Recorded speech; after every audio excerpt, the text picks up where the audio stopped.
You are not checked by your performances. You are checked by how you handled failures.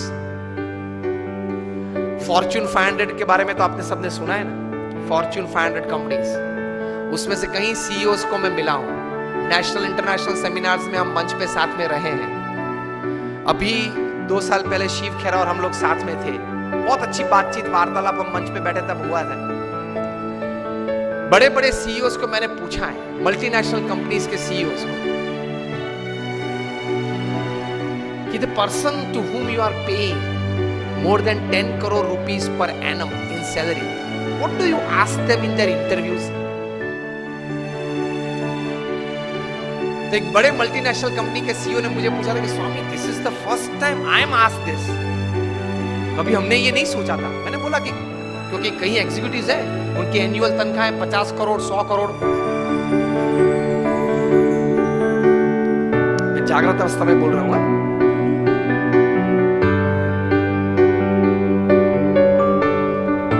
बहुत बड़ी software बनाने वाली company है।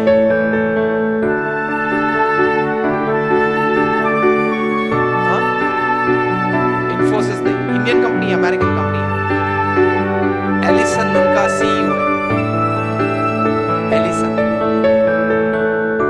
Oracle company है। आप नेट पे जाके ऑरेकल खोलना, एलिसन नाम डालना और उनकी तनख्वाह देखना। पिछले 5 साल की उनकी एवरेज तनख्वाह है $400 million per year. Silence. $400 million, $1 million मतलब 65 करोड़। गिन लो, चलो राउंड फिगर 70 करोड़ गिन लो।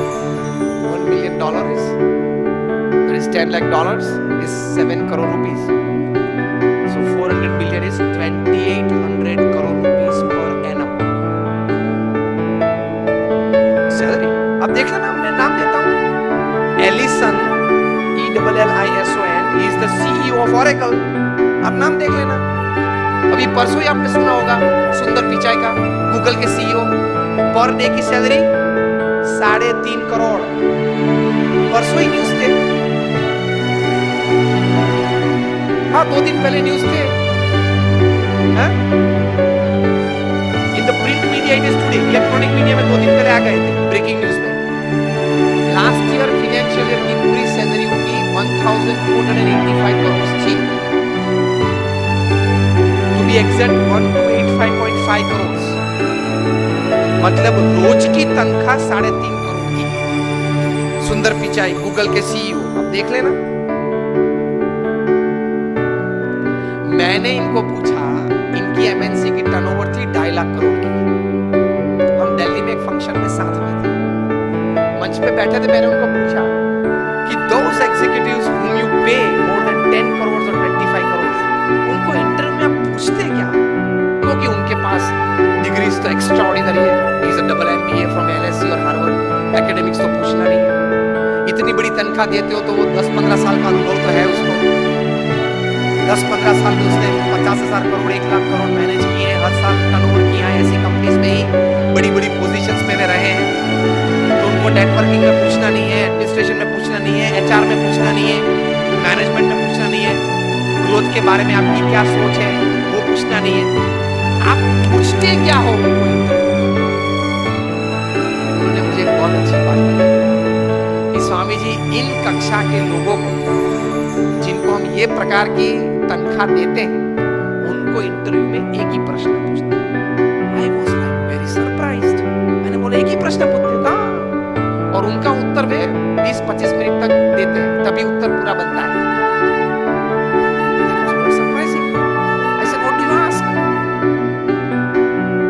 हम एक ही प्रश्न पूछते और ये पूछते हैं, describe a big failure in your life and how did you handle it. प्रश्न क्या पूछते हैं इन कक्षा के लोगों को? Describe a big failure in your life. आपके परफॉर्मेंस के बारे में हमें कुछ पूछना नहीं है कि मैं पहली कंपनी में था, वहां 200% सेल बढ़ा दिया, दूसरी कंपनी में था, वहां 500% ग्रोथ कर दिया, वो हमें नहीं सुनना है। आप लोग सब जो यहाँ बैठे हो, इंटरव्यू वाले दिन आए हो, जिनको हम ये तनख्वाह देने वाले, सबके पास ऐसी ऐसी परफॉर्मेंस स्टोरीज है, ये कॉमन है, ये हमको नहीं पूछना। पूछना क्या है? Describe a big failure of your life and how did you handle it. Simple. Performance से आपका कैलिबर का टेस्टिंग नहीं होता। वो तो किसी को भी चांस मिल जाता है, प्लेटफॉर्म मिल जाता है तो कूद लेता है। How did you handle failure? How did you handle a setback? How did you handle a fall in your life? That is important. क्योंकि अब रूटीन में जब हमारी अगर हमने आपको हायर कर लिया, रूटीन में हमारी कंपनी चलती होगी तो आपको अच्छा परफॉर्मेंस दिखाई नहीं वाले हो। लेकिन कंपनी में अगर बड़ी आफत आ गई तो आप क्या करोगे वो बताओ। बाकी तो आपकी जगह और कोई भी कंपनी चला लेगा। Isn't it a very important question? उसमें वो मल्टीनेशनल कंपनी के सीईओ ने मुझे बताया कि स्वामी, इसके उत्तर में उसको 20-25 मिनट हम देते हैं और उसमें भी हम ये जांच करते हैं कि किस प्रकार के विचार और प्रैक्टिसेस उसने अप्लाई किए, वो साइड में रखते हैं। किस प्रकार के एटीट्यूड्स उसने उस वक्त रखे, उस पे हम गौर रखते हैं। What we see in his answer is not what he thought during failure, not practicals what he applied to come out of that failure. What we see is what type of attitude he kept when he was a failure, when he had failure in his life. तो महान लोग ये परिस्थिति में इस प्रकार का attitude रखते हैं। तो इसमें ये बात आती है दम खाने की। बहुत बड़ा विचार जो प्रभु सही बात देती है, उसमें कई प्रकार के ऐसे अर्थ आ जाते हैं। That is the greatness of life. How do you handle failures? Failure handle में सिर्फ आपका एटीट्यूड, एक ही शस्त्र आपके पास रहता है। हाँ, ऐसी परिस्थितियां जीवन में आएगी जब आपके मोबाइल नंबर में 400 फोन होंगे, किसको फोन करूं वो तकलीफ में आ जाएंगे आप। Even if you are the Sahara of thousands of homes, when you are lying बेसहारा in Bihar for 4 years, किसको फोन करूं? उनके मन में भी दिक्कत होगी ना, कि 4 साल से 10,000 करोड़ के रुपए के व्यक्ति बिहार में है, किसको फोन करते होंगे वो? मोबाइल में तो होंगे 1000 से ज्यादा नंबर। आपके सिटी के, बैंगलोर के किंग ऑफ द स्काईज जब भारत छोड़ना पड़ा, तब भारत का पासपोर्ट नहीं यूज कर पाए, डिप्लोमेटिक पासपोर्ट पे भाग गए ना। अभी वापस लाने की सब प्लानिंग चल रही है, आएंगे शायद, और अगर मुंह खोलेंगे बड़े बड़े तकलीफ में आने वाले हैं।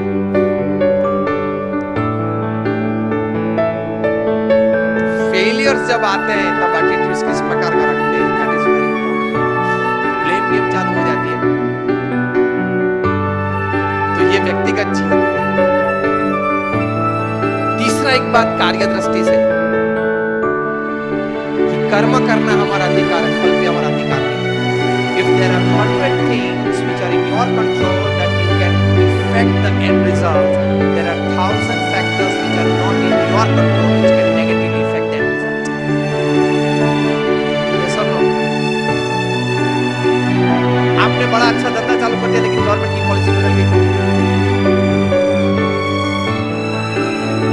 आपने स्टैंड का धंधा चालू कर दिया और गवर्नमेंट ने कैप रख दी, क्या करेंगे? रख दिया, और कहीं कैप्स आने वाली है।